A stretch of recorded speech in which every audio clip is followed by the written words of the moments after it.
Let me just say up front, you're an instant billionaire here over the past year, aren't you, because of this Ripple?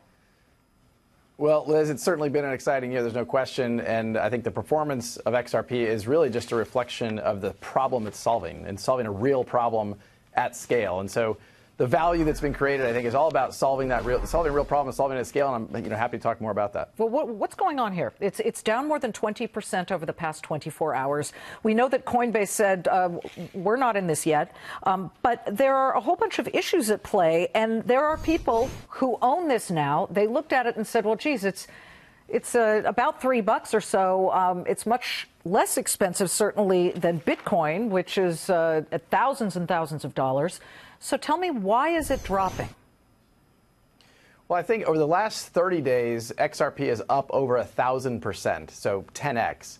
And so I think what you're seeing is, there is a lot of volatility in the digital asset market broadly, and certainly that's true in the Bitcoin market. It's been true for XRP. And I think it's because these markets are very nascent. This is still the earliest innings of the creation of what I think is really going to be a new asset category. And that asset category, I'll keep going back to, it's about real utility solving a real problem. For Ripple, that's using XRP to solve a global payments problem. There's literally $27 trillion of money parked around the world between banks in order for them to settle payments between themselves. Using a digital asset like XRP, the speed of that can be vastly faster and vastly less expensive. Even compared to Bitcoin, XRP is 1,000 times faster and 1,000 times less expensive. Okay, but let's get to sort of the news of the day and the movement in it. Again, obviously these things are extraordinarily volatile. We're well off 19,000, which was around where the high was for Bitcoin. But you did start with some good news over the past couple of days, and that was the top 3 money transfer sites had agreed and said, we're in. We will use the XRP. We will do this for cross-border transfers. Can you reveal the 3 names of these money transfer companies that have partnered with you guys? Unlike, I think, some in the crypto community, Ripple has really been very proactive in working with financial institutions, okay, working but the with names, banks, so working with payment providers, I think that would help if you were sort of transparent about the names. Well, part of working with those companies is we announce when they're ready to announce. There are a lot of rumors about the we are working with American Express today, for example. There are a lot of rumors about that had leaked out of American Express. We didn't confirm that until American Express was ready to confirm that, which we made public in, I think, November.